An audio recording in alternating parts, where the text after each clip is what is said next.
Good morning, students. So, dear students, our subject is SOM, that is strength of material for mechanical engineering students and structural mechanics for civil engineering 4th semester students. So, till now, just we have given introduction about the chapter stresses and strain. So, what is load and different type of loads. So, already we have done and effect of load. So, next is stress. What is stress? So, whenever a body is subjected to some external force, it undergoes deformation, and due to cohesion between the molecules of the body registers deformation.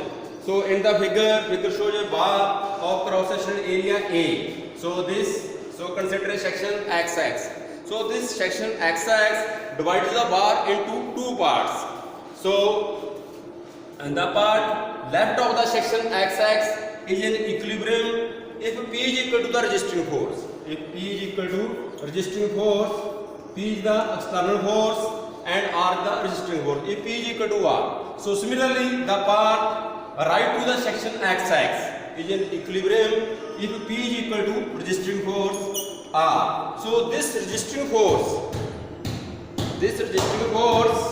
per unit area of cross section offered by the body against deformation is called stress. Again I am repeating, this resisting force induced in the body, this resisting force per unit cross section area offered by the body against deformation is called stress or intensity of stress. So mathematically stress is given as, it is denoted by sigma. So sigma is equal to P upon A. So P is the external load acting on the body and A is the cross-sectional area of the member, cross-sectional area of the body, and the units of stress. So units of stress in the SI units, in SI system, the units of stress are Newton per square meter or Newton per square millimeter. So then next is type of stresses.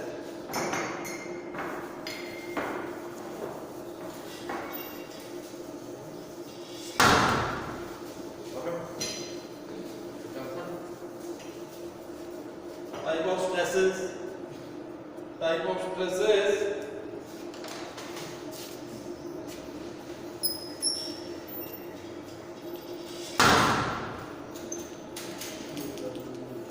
So stresses are mainly of two types. So that is direct stresses and indirect stresses.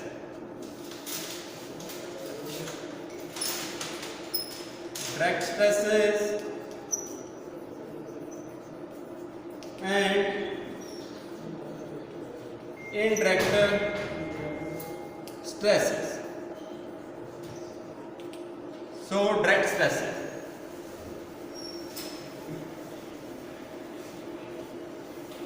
So first, direct stresses.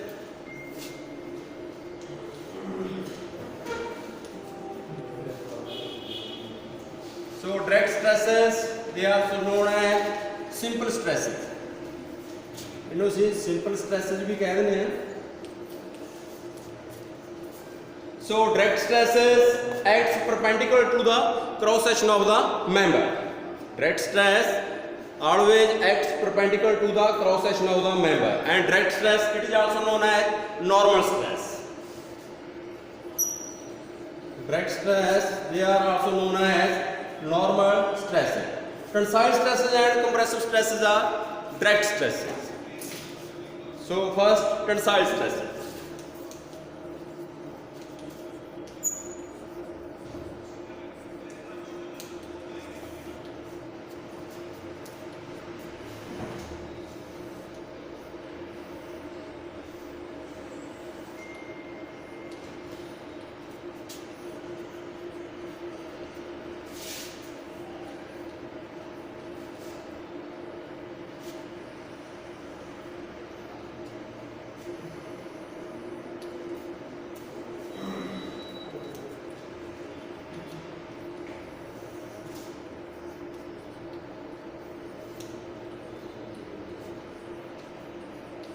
So the figure shows tensile stress. So in this figure, the body is subjected to axial tensile load P. So due to this tensile load P, the length of the member increases. L is the original length of the body and L plus delta L is the length after deformation. That is, delta L is the increase in length. So what is tensile stress? When two equal and opposite pulls are applied to a member.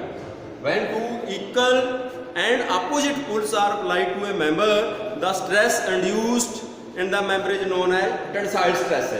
And the member subjected to tensile stress is known as tie. So in the figure, the member is subjected, the body is subjected to axial tensile load P. P is the axial tensile load.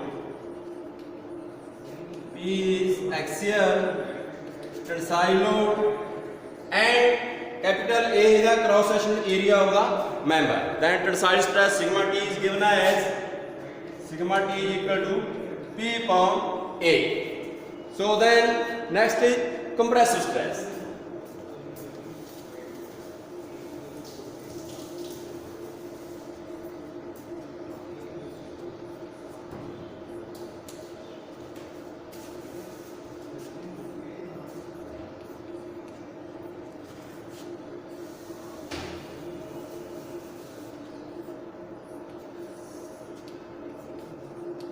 L is the original length and L minus delta L is the length after deformation. That is, delta L is the decrease in length due to compressive load. So what is compressive stress?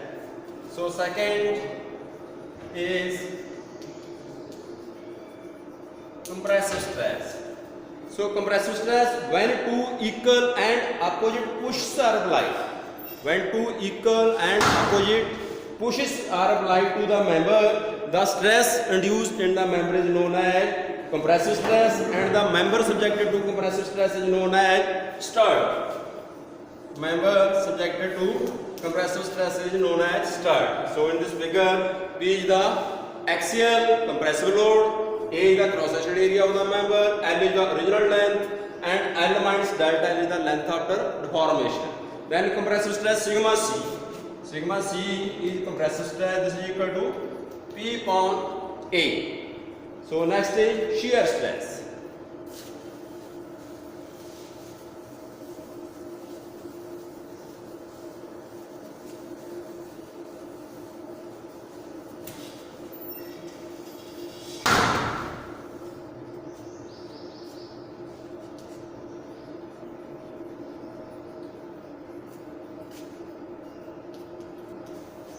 So shear stress, when two equal and opposite forces are acting tangential to the cross section. When two equal and opposite forces are acting tangentially to the cross section, the stress induced in the member is known as shear stress. So due to these two equal and opposite forces, the member tends to shear off across the section. So in this figure, this is the two plates joined by a riveted joint. So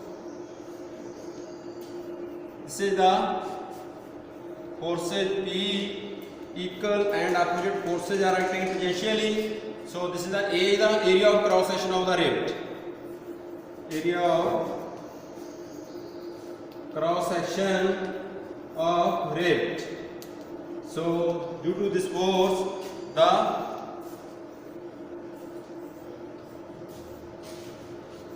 rivet is shear off.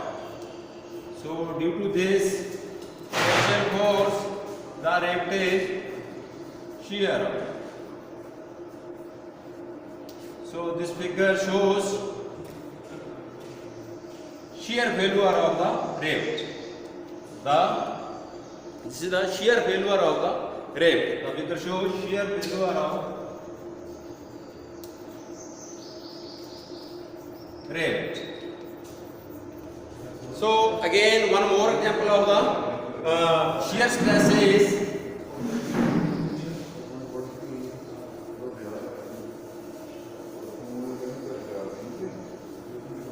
consider a block ABCD. This is the block ABCD and bottom face CD is fixed. and tangential force P is acting on the upper face AB. The bottom face CD fixed and the tangential force P is acting on the upper face AB. So due to this tangential force, the block takes the shape like this, A1 and the block. So this is phi shear strain. So then what is shear area? So shear area is A shear area. So this is equal to width of the block, CD into width of the block. Width of the block perpendicular to the board is the shear area. CD length and perpendicular to the board, width of the block. So this is shear area. Then shear stress, it is denoted by tau. So Greek letter tau is used to denote the shear stress. So shear stress tau is equal to shear force upon shear area. So this is equal to P upon A. So where P is the tangential force, shear force, or A is the shear area. So then next is indirect stresses. What are indirect stresses?